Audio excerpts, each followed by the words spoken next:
Thanks a lot, David. My name is Bruce Wehner, and unlike John Moriarty, I'm not a big deal.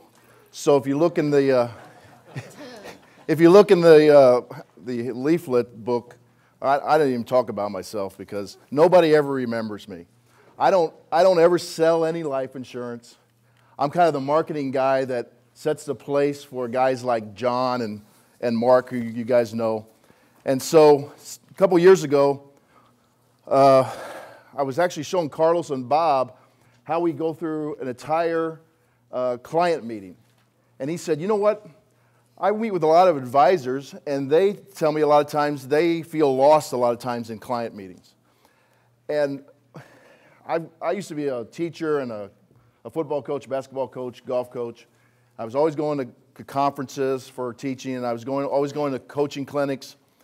And really, what I was trying to get out of every single one of those is something that I could actually share with the rest of my coaching staff.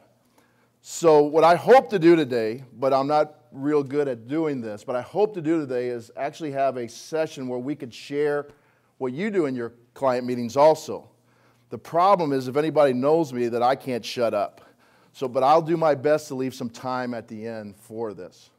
A lot of the things we're going to talk about today are going to be very similar to what John has already presented because we have the same philosophy. But we actually represent a marketing company called Maritime, and we educate educators about their money. When somebody asks me what I do, I tell them I teach people how money works.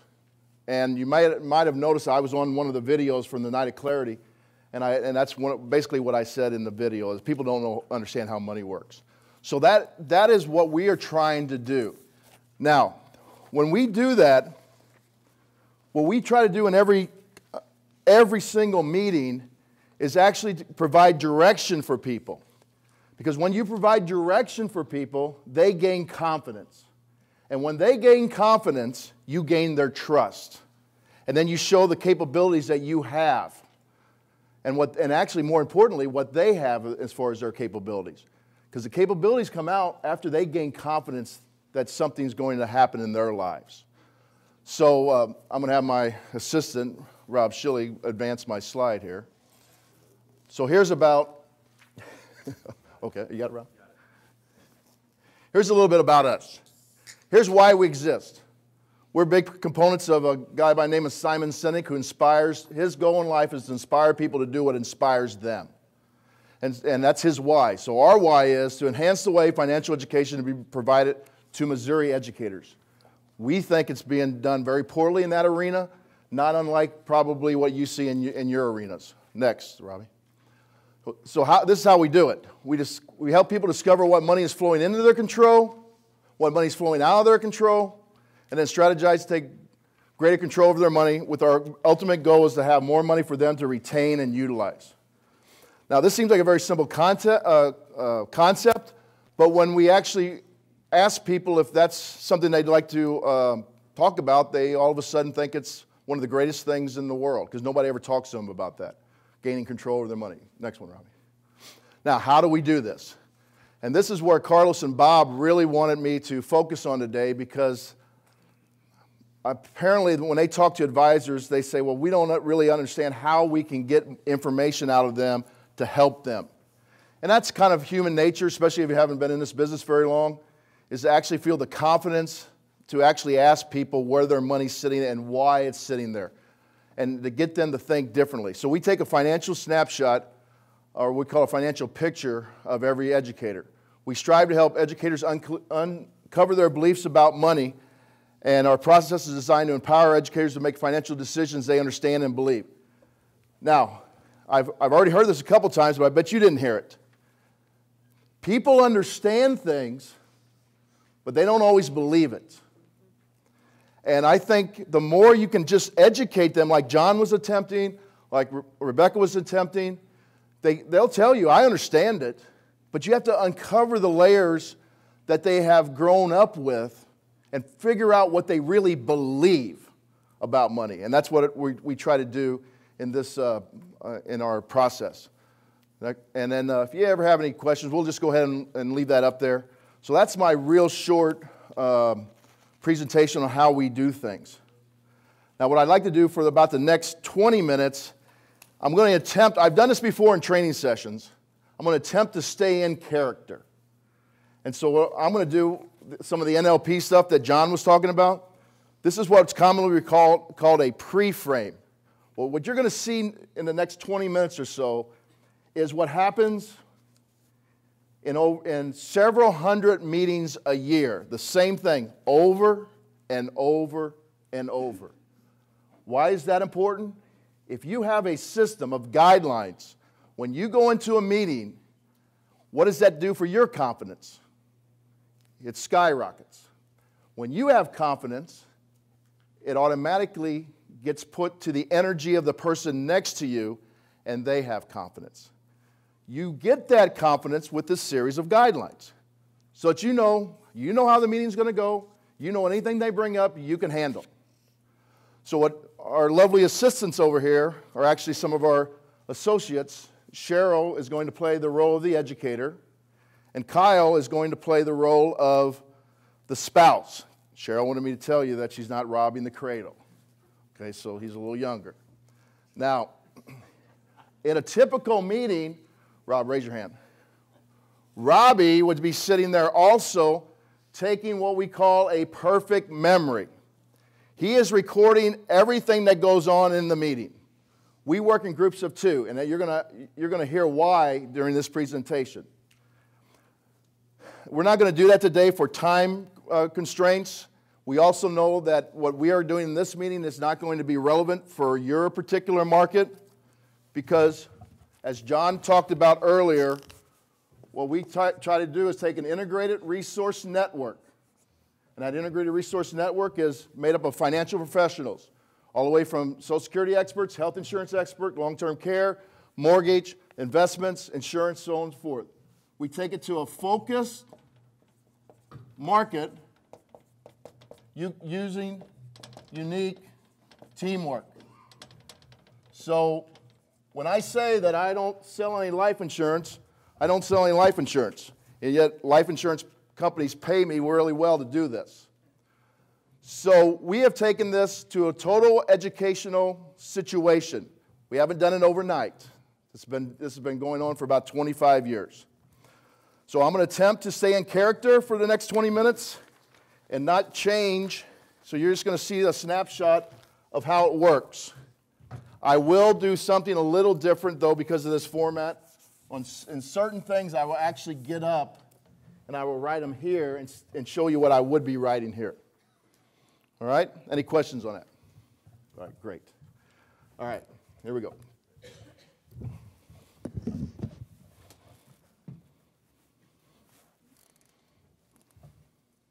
Hi, Cheryl. Hi, Bruce. How you doing? Good. How are you? Great. Which school district are you in right now? St. Genevieve. St. Genevieve. Hi. How you doing? Kyle Wilcott. Nice to meet you. Have a seat. St. Genevieve. Oh, do you know Mr. Stewart there? Yeah, he's our superintendent. Yeah, he's been working with us for quite a few years. Who told you to give us a call? Shelley Jokerst, our assistant superintendent. She's worked with you guys for a while now. And did she tell you what we're about and what we do? Yeah, pretty much. She did. And did she tell you? I bet he wants to know this right away. Did she tell you how we get paid? No. Why don't you review that for Kyle? Because he kind of asked a little bit about that on the way over here, and I don't think I explained it very well. Yeah. Well, real quickly, let me kind of tell you what we normally do for every educator, and then you tell me if that's something you want to proceed with. And then if it isn't, we can adjust it. And during that time period, I'll tell you how we get paid. You never write us a check, but we're not a charity, and you'll kind of understand how it goes. But let me table that for right now. And you have a few things we ask you to bring today. And if you wouldn't mind, give it to Robbie right there. And he'll start formulating what you're trying to do according to your email. But can you also tell me again, what do you really want to get accomplished today? Well, I just kind of would like to go over. She really just wants to know when she's going to retire. Yeah. Now, whenever you retire, we always say it's both a financial and an emotional decision. Do you think that you're closer to either one of those? I would like to retire as soon as I possibly can. Okay. Now, does that mean that you don't mind if you have a little bit less money coming in, or? Well, I like to spend money, so I just would like to retire comfortably, but as soon as I can. Yeah, I understand that. I mean, I talk to literally hundreds of educators every year, and it's getting very difficult out there. So why don't we go ahead and start, and I will let you know how we actually do things and what we're about. You don't know this, but because you were in the system before 1989, but in 1989, your public school retirement system made a change, and they actually did things. They used to actually take the money out of your paycheck, that money you contribute to your pension every month, and they actually used to tax it, and then they would put it into your account. And then in 1989, everybody got permission from the IRS to do it on a pre-tax basis, and everybody got all excited because they thought that was a great thing. Well, a group of educators that were actually math teachers, they decided, is that actually a good thing? So they actually read the handbook. I don't know if you've ever read it, but most educators don't. Mm-mm. And they found out that not only were there things in there about that were important, but many of the educators could really benefit from some of the things that were in the book. So that's all we're going to do today. We're actually going to do a series of mini lesson plans to show you how that works. Okay. Okay, so let me just show you about our integrated resource network.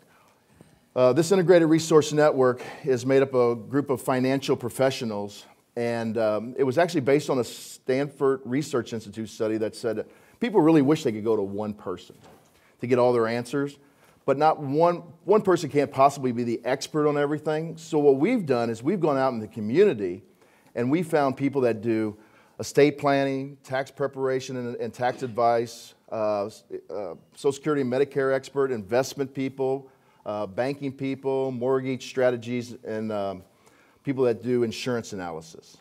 I'm what's called an educator specialist. It's my role to make sure these people actually talk and find out what's best on your behalf. I kind of make a joke about this. You know, the history teacher could walk down the hallway and actually teach English, but they wouldn't be the best ones to do that. The history teacher could then also walk down and do science, but they're not the best. So if you go to an investment person that says, oh, well, we can do some tax planning, we don't think that's necessarily the best thing that they could do. They probably could, but it wouldn't be the best. So we have you a specific person that does taxes.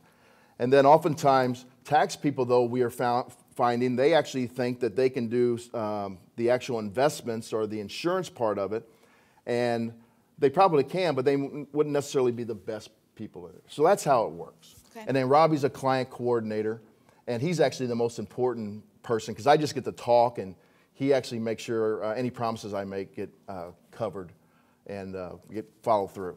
So here's our process. We're going to help you guys discover your money flow, develop financial strategies, with the whole idea is to help you retain and utilize more of your money to your advantage. Any questions over that? No? Okay, great. I think you came here today because those people that referred you to us just simply want you to make a more informed decision regarding your retirement. That's right. And that's really what you're trying to get accomplished. And then when you do retire, there's going to be a series of retirement options that you have to pick from, and it's irrevocable decision. So we're going to go over all those strategies.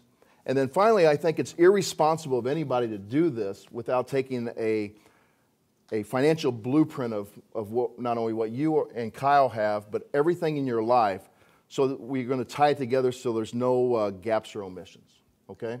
So that's where we're going to start. All right, any questions on that? Nope. All right, well, then let me tell you how we get paid. What we found over the years is if we provide people with comprehensive and enlightened financial education, people tend to take action. Now, what do we mean by taking action? Well, you might do something in these areas, or you may do something that actually can enhance your own public school retirement system, because you can buy years of service, you can select a survivorship option, you can take a partial lump sum, which we'll get into in more detail. When a person takes action, we only know of 3 places that you can take action. You can take it from personal relationships you already have established. You guys own a home? Yeah. Okay, so you have a homeowner's insurance, so you probably have a broker there. You have car insurance. You may have some life insurance or some investments. So those are personal relationships. The second place you can take action is through the district or through the through the PSRS itself. And so those are the educational institutions. And then the final place you can take it is a referral.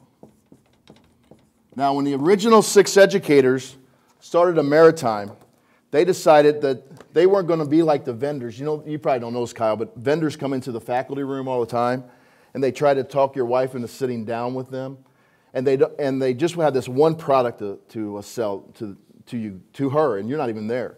And it's not that they're bad for doing that, but they just don't look at the entire picture. And frankly, Cheryl will tell you, most people try to just scramble out of the faculty room when that happens.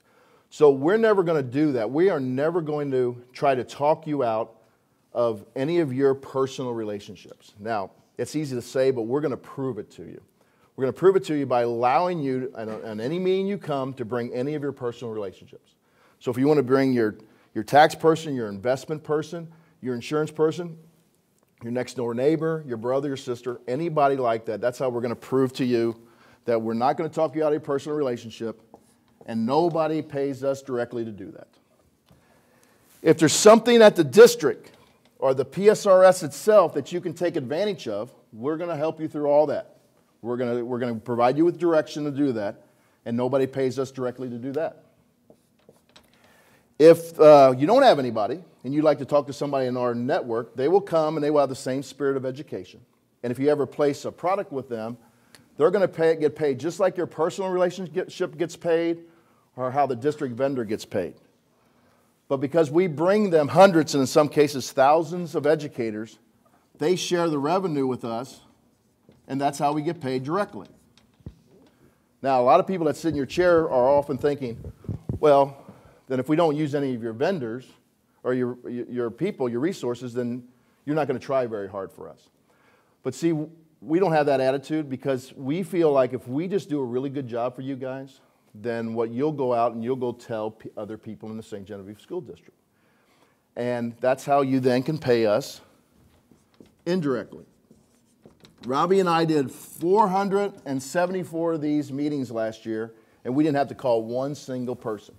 Because our philosophy is we'd rather spend the time helping everybody and have them do our marketing rather than them actually, for us to go out and try to find other people, for us to do the marketing. So we try to make you kind of like our walking billboard in the schools. So that's how we get paid, directly and indirectly. Any questions over that? No. Okay. Now, whomever you work with, we're talking about in any of your financial situations, we think they should provide these 3 things. There ought to be a succession plan. Now, do you know what I mean by succession plan? Cheryl, you ever notice how the vendors that come into the faculty room, they're constantly changing? Right. Yeah, and that's because it's a hard business. So the original 6 educators, that started in Maritime, they didn't want that to happen to people because the next year you don't even know who to talk to or if you want to talk to those people. So that's why we always come with 2 people, Robbie and I. If I leave the business, then you still know Robbie. If Robbie leaves the business, then he's taking these really good notes on his computer right now, and he will, we can pass it on and bring another person in here. So you'll still know me. So there's a succession plan, and that's very comfortable. And notice they put the old guy with the young guy, just so there's a good succession. The second thing is whomever you work with really ought to understand how the public school retirement system works, but also how the IRS works. So you ought to know how the PSRS works and the IRS works. And that's because taxes are our biggest transfer of wealth. And we're not talking about tax evasion, but we're talking about tax avoidance. And there is a difference, and there's legal ways to do it. We actually were sitting in one seminar one time where the person said, 5% of the tax code is written how to pay taxes, and 95% of the tax code is how not to pay taxes. So we're going to do everything we can to help you guys minimize your tax. And then the third thing that we find is people don't do a great job of measuring and monitoring their progress right now. And that's because everybody lives in such a time-starved environment.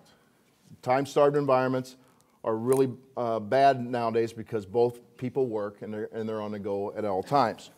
Well, there's one thing that we're going to get to a little bit later, that if you know how to use it, the tax return is a great measure and monitoring device that you know you'll get measured at least once a year. So that's why we ask you to bring your tax return here today. All right, any questions over that? Nope. Okay. What I would like to do now is actually show you the final thing so you get to understand how we work. Is we like to compare ourselves to the construction industry. You guys ever build a home? Yes. You did. And did you decide to go out and hire all the people to pour the concrete, put the walls up? No, we had a general contractor. You hired a general contractor. So you had a blueprint and you had a budget. And then you decided to go out and hire a general contractor. The general contractor is not an expert on everything, but they know who the good subcontractors are. So I'm not an expert on everything, but I know who the good subcontractors are, and we've been amassing these good subcontractors for 25 years. And so I'm just going to make suggestions and look at some different things for you guys, and then we are going to actually bring in the experts later on to build your financial home, okay? All right. Before we get started with your actual, how your public school retirement system works, let's just pretend that we were sitting here today, sitting here 5 years from today, and we're looking back over those 5 years, and we're trying to figure out what would have to happen between now and 5 years from today to make you feel good about your retirement. Specifically, we want to talk about dangers you want to eliminate or concerns. Figure out what kind of opportunities that you want to actually capture, and then figure out what strengths you have to actually make sure that those dangers go away and you capture those opportunities. Okay? So while we're doing this, why don't we just let you guys write down a few of these things. So Cheryl, everybody that comes in here has certain things they worry about, dangers and concerns. What are some of those for you? Well, I think, making sure that we have enough money once we do retire, that's a big one. Okay, so cash flow. What's another one? Health insurance. Yeah, that's the big one everybody always mentions is health insurance. What else are you concerned about? Our kids and the next generation. Okay, so your children. What specifically, Kyle? Their education. Education. Anything else, Cheryl, that you can think about? No, I think that covers most of it. Okay. The big ones. Now, you also may have some things that you want to capture, some things you want to do now that you might be retired for the next 5 years. What are some of those things? Have you ever thought of this? Just possible part-time job, maybe. The man I'd always like to says, travel. I know. The man always says part-time job. I want to travel. Okay, so are we putting part-time job or not? I wouldn't mind a part-time job as long as I enjoyed it. Okay, so you want a part-time job, travel, anything else? No, what about you? No, that's about it. Okay, and what kind of strengths do you have, Cheryl, that you think would help you minimize your dangers and maximize your strengths? Well, I'm educated. Okay. I think for the most part, we're savers. And we're pretty disciplined with our money. Okay, great. So we like to do this with people so that they actually start thinking about what they're trying to, in an organized fashion, what they're trying to actually accomplish and what they're actually trying to get rid of in their lives and what they're actually trying to capture as far as opportunities. And we'll keep referring back everything we do to see if that matches what you guys have talked about.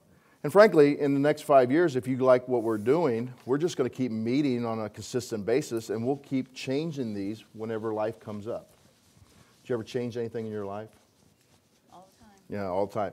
And yet, when you sit down with most financial professionals, what they actually try to do is put a goal 20, 25 years from now based on your life today. Do you ever think about that? And yet, they don't realize that life gets in the way along that time period. So we're just going to actually talk about reestablishing goals on a consistent basis. All right? Yep. Okay. Now, what I'd like to do today is actually explain to you, Robbie's already figured out all your pension numbers, and your pension, I'm going to do that, is at $5,000 a month with what's called single life payouts.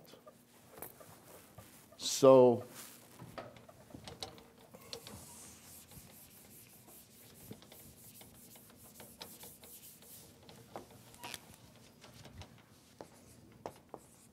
now I don't know if you know this, but this is pretty common for a Missouri educator after working as long as you have. It's $5,000 a month, but that's for single life payout. Do you know what that means?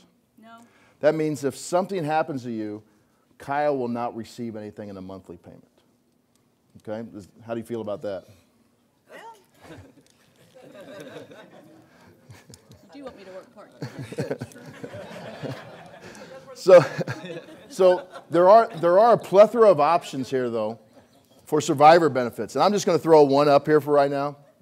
What you can do is the state says you can reduce this by $500 a month, but then what happens is Kyle will receive $4,500 a month for the rest of his life. How's that sound? Not bad. Sounds pretty good. And there's a couple of other ones here, but I'd like to point out a few things or educate you on a few things. This right here is $500 per month or $6,000 per year. And you're only 49 years old. And is your mother still alive? Huh? Yeah, your mother's still alive. And how about your grandmother? No. How long did she live, though? She was 91. 91. So from an actuarial standpoint, you're going to live at least probably another 30 years. Now, that doesn't mean something couldn't happen in that time period, and we'd have to take care of Kyle if that's important to you as far as your planning situation. So, but one of the things I'd like to show you is actually right from the Public School Retirement System's financial report. And what they show is, if you want to look at that paper right there, is that over the last 45 years, these are the active teachers right here. This middle line are the retirees. And you see that bottom line, Cheryl? Yeah. What's it look like? It's flat. Yeah. You know what that bottom line represents? The beneficiary. The beneficiaries. So this is just pure education. It's just fact if you read this financial report. 51% of all educators take that first number up there, that single life number, that $5,000. 49% take a survivor option. So that 4,500 number. Even though 49% or one half of these people take that survivor option, they have not increased the payouts in 45 years. You have any thoughts on that? Interesting. Yeah, it is interesting. Well, if you look in the report, 78% of all educators are female. So even though half of them, and there's some of them are males, but a lot of those are females, are actually taking the survivorship option, they're never paying the beneficiary. So there's a possibility that you could be taking $6,000 a year and telling the public school retirement system to just go ahead and keep that money in case something would happen to you. But the fact of the matter is, actuarially, you're going to live for 30 years plus, and that's going to be equivalent to $180,000 to $250,000 because I don't know if you know this, but there is a cost of living adjustment on your retirement. So one of the things that we might talk about is how do some of the educators actually solve for that situation? Would that be something you'd be interested in? Try to save $180,000 to $250,000 possibly? Okay. Now, we can't do that without looking at the effects of taxes. So we're going to go over your tax return. If everybody wants to turn to this, I got to get out of character a little bit because I made a mistake. On line 8B, where it says tax-exempt interest, I put that in there. It's not supposed to be there, so can you just scratch that out? 8B. It's not on the far right column. It's on the left-hand column. Okay. Now, this is how we actually use conversation to actually take a financial picture. And you have the example of the financial picture already filled out. So what I'm going to do is show you how it gets filled out in conversation. We do not do this by just simply asking people to fill this out. We do it in an educational setting. So as John has already showed you, these are up here.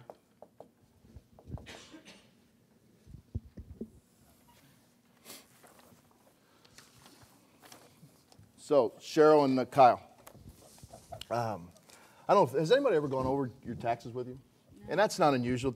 Tax people, our tax people, we have tax resources. They're actually working really, really hard because they have to do every American's tax return from February 1st to April 15th. And so they get sick, and even if you had a question, it's hard for them to stop at that time. So what our tax guys have actually done, I'm not a tax professional, but they've actually taught me the important things that every American should know. Have you guys ever gone over one of these before? No, that's typical. So let me just teach you a few things. Line 7 is actually your wages minus any kind of contributions you might make to your public school retirement. And Kyle, you make any contributions to a 401k or anything like that? We got a 401k at work and an IRA. Yeah, you do. Do you mind sharing like what would be in your 401k? $246,000 in the 401k and $140,000 in the IRA. And Cheryl also has a 401k from a previous employer. So that was before you got into education, right? And that's got $225,000 in it.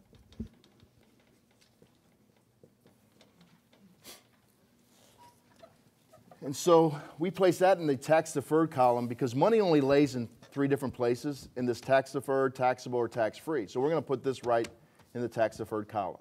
And we'll talk about these more in depth later on. The next one, if you notice, is line 8A. That's your actual taxable interest on money that sits in a taxable column. So an example of that is checking accounts, savings accounts, CDs, money markets, brokerage accounts, so on and so forth. So that $338 means that you have some money sitting in probably interest-bearing accounts at the bank. Is that true? Yeah, we have a CD with $60,000. CD with $60,000? And then a savings, $11,000. And then you have any money that's sitting in like a checking account? Yeah, we have $12,000 in our checking as well. You know, Kyle, we used to not ask this question because people were really happy about then taking their money out, their excess money out of their checking account and throwing it in a savings account. But are you getting like 0.1% or something at the savings? So people aren't in a big hurry. So we see people having 20, 30, 40,000 in the checking account because it's not even worth the while to put it into the savings account nowadays.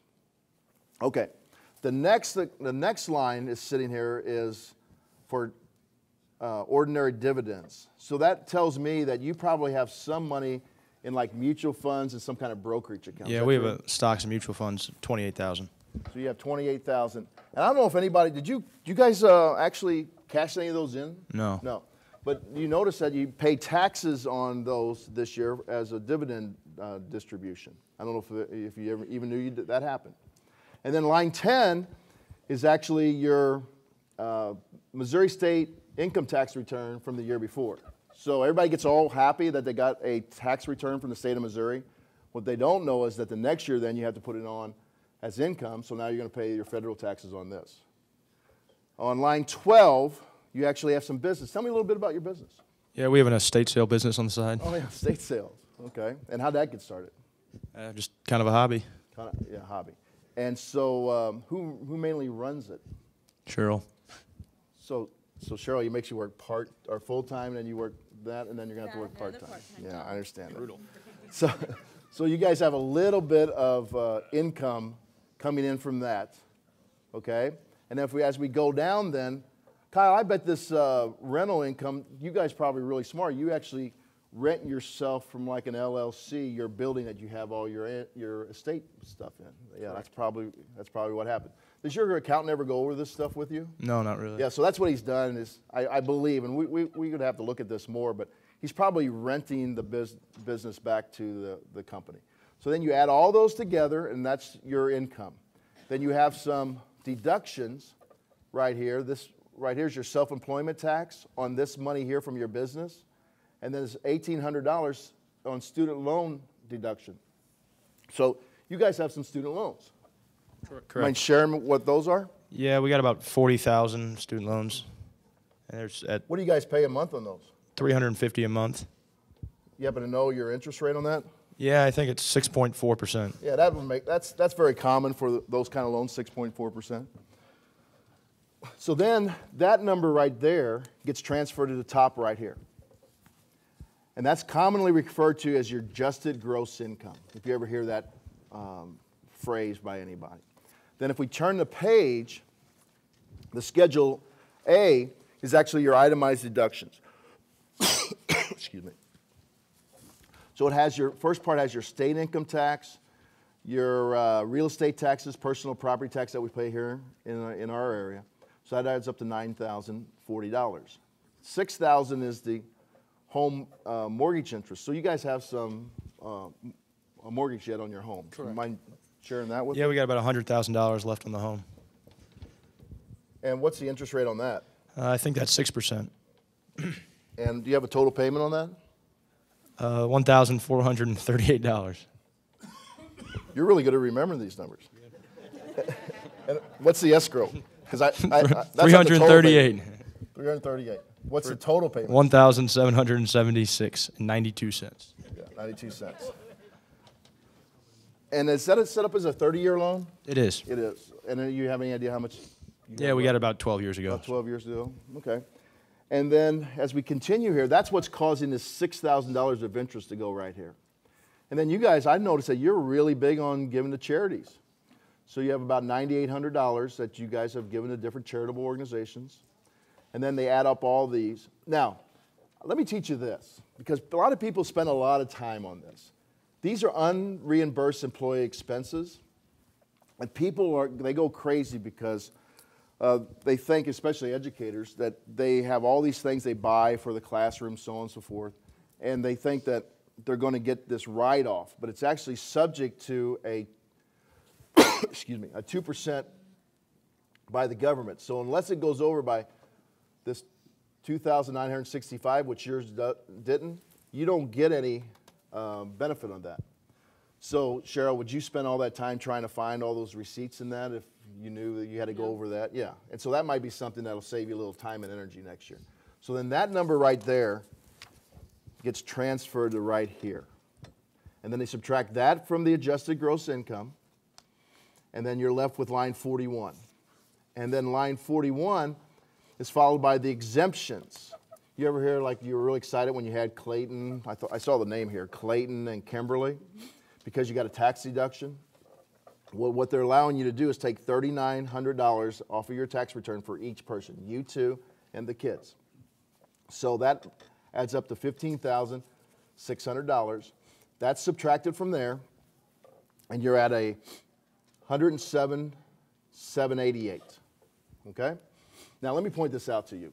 A lot of people think that as long as they don't owe anybody at the end of the year, they really don't feel like they actually paid taxes. But that's because that was a clever thing they set up a long time ago to actually take it out of your paycheck. Well, let me point this right here. You actually paid in federal taxes last year $18,805. Wow. They withheld from your paychecks $24,378. So you guys got a tax return of $5,573. Did you like that, Cheryl? I did. You did. What did you use it for? What, shopping? Well, you know, sometimes people say that they like to save that money. Did any of it get saved? Yeah, we did. Some of it got saved. Would you rather have that money, that $5,500 at the end, or would you rather have another $400 or $500 during the month every month? Never really thought about it like that. Yeah, well, you can actually change this. This is something else that we believe that the government does to make people actually give take more money out of your control. They actually have something called a W-4. Remember when you filled that out for employment? And they make it seem like this big guideline. You got to follow the guideline. You got to follow the guideline. And it says how many exemptions.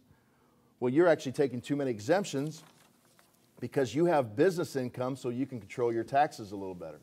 So that's why you're getting that big refund. We might talk later on how you can adjust your W-4, and then you'll have that $400 or $500 actually flowing towards you during the year instead of waiting for it at the end of the year. Okay? Does that sound like something would be great? All right. So if we look at this now,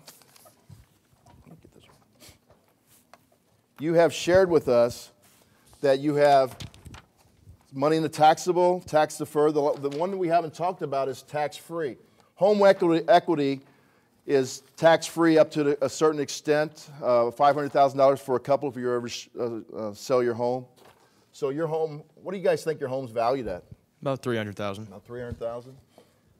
And municipal bonds are another thing, but I haven't heard you say anything about those. And actually, it's only on the interest and the appreciation. Roth IRAs, anything on those? And then the last thing is life insurance. You guys have any life insurance? Yeah, we have some term. And hey, wait a minute, Cheryl, is Kyle the CFO of the family? Yes. Yeah, so one of my goals if you continue to come back, is to make you the CFO. Because as I already showed you, he's not going to be around for the rest of your life. That's a good idea. Okay, all right. So Kyle, what kind of term insurance do you have? $100,000 on me and $50,000 on Cheryl. And Kyle, why'd you actually get that life insurance? To help pay off the mortgage if something were to happen. Okay. All right, now let's go. The final thing I'd like to point out to you guys is how the marginal tax brackets work. I don't know if anybody's ever gone over this with you, but your taxable income, we said, was $107,788. Remember, look at line 43. Okay? Now, here in the United States, on that $107,788, in this tax year, on the first $17,850, and only on the first $17,850, you guys pay 10% to the federal government. Then from $17,850 to $72,500, you actually pay 15%. And then the next threshold goes to $146,400, and you guys are right there. So from $72,500 to $107,788, it's the biggest jump in the tax code. It goes to 25%. And then there's a 28 we put on there, and then there's a 33, a 35, and a 39.6. We don't really put those on there because we don't see that many people in those brackets, but that's how it works. So, Cheryl, one of the things that if you want us to continue to help you is to do some projections on what your life's going to be after you actually retire. That's something that you would like to look at? Right. So if we look at your planned spending, right now, Kyle, how much are you bringing in per month? $6,000. And Cheryl, you're bringing in? About $4,500. $4,500. So you guys have $10,500 coming in. And how much goes out every month? Almost all of it, but we put a little in savings for a rainy day. And so how much do you think? $1,500. Okay, and then where does that money go? in the actual savings? Yeah, in the checking or savings. Well, Kyle, if you don't mind, I've only known you for about 25 minutes.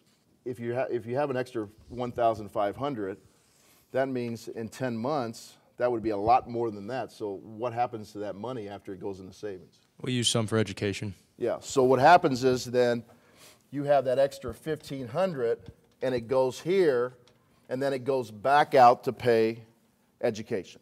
Yep. Okay. So once again, as we started, so we're looking at money flow, how you're controlling some of your money. It's flowing out of your control, and some of it's flowing into your control.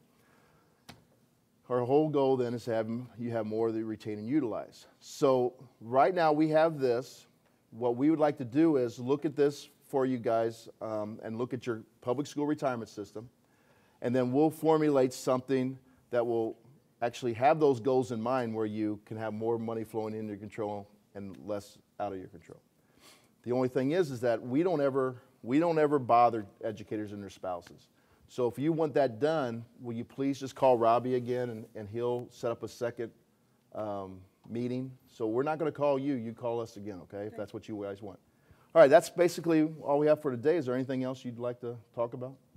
No, I think you about covered it. All right, I appreciate it. Thanks, guys, for coming in. If you know anybody that needs any help, please let us know. All right, thank you. Okay, if you notice in the writing in the book, I actually skipped a part of how the public school retirement system in the state of Missouri works.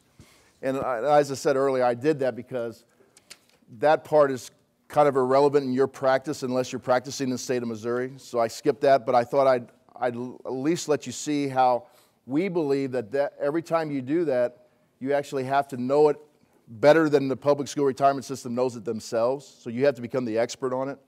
And the only way to do that is to actually make sure you have it written down and you know it backwards and forwards. There's nothing you can ask me in this public school retirement system in the state of Missouri that I don't know, and I know it like that. So now let's go to that little sharing exercise. Using the basis of what I just did, is there anybody that'd like to share that other things that they use during their time when they have clients? No, it's like I'm going back to my old teaching days. It's like, come on, somebody raise. Hey, sir, yes, sir. You use the Ben Sullivan DOS worksheet, but I don't think you've asked the question that he normally asks. The R factor question? Yeah, the R factor question.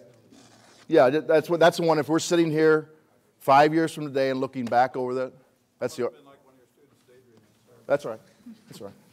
That's my responsibility. See, I'm an old teacher. If you don't learn it, it's my responsibility, not yours. So I actually stumbled through that. I remember stumbling through that, so I probably distracted you. So, I have a question and not a comment, but when you were going through the tax return, how often do you run into a scenario where... He's asking, yeah, here.